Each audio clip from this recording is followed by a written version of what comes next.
सुहास नारायणराव जोशी यांचे काल नाशिक येथे निधन झाले.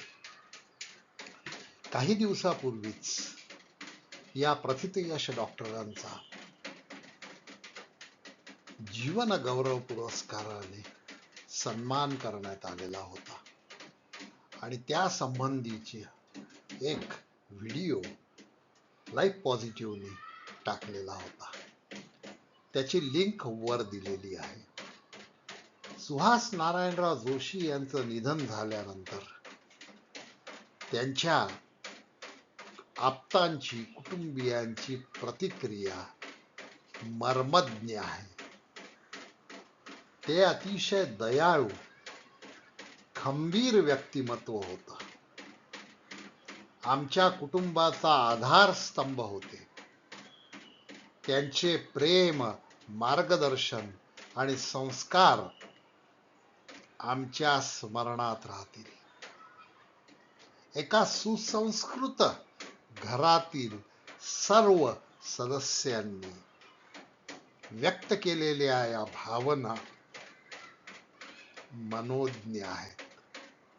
लाईफ पॉझिटिव्हला 33 वर्षापूर्वीचे सुहास नारायण जोशी आढळतात. देवळालीला त्यांचा हॉस्पिटल होतं आणि त्या हॉस्पिटलमध्ये एक पेशंट ऍडमिट होता आणि मी त्या हॉस्पिटलमध्ये त्यांना भेटायला गेलो. मी सहज विचारलं, हा पेशंट कशाचा आहे? तर त्यांनी सांगितलं, अतिसाराचा पेशंट आहे. म्हटलं, अतिसार कशामुळे झालेला आहे? त्यांनी सांगितलं, गरिबी. एरंडाच्या बिया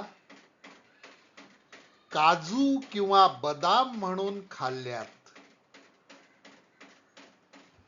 आणि अतिसार सुरू झालेला आहे, थांबतच नाही आहे. मी म्हटलं, एवढी सिरियस कंडिशन आहे, मग सलाईन का नाही लावलं? त्याने सांगितलं की गरीब कुटुंब आहे, त्यांच्याकडे पैसे नाही आहेत द्यायला.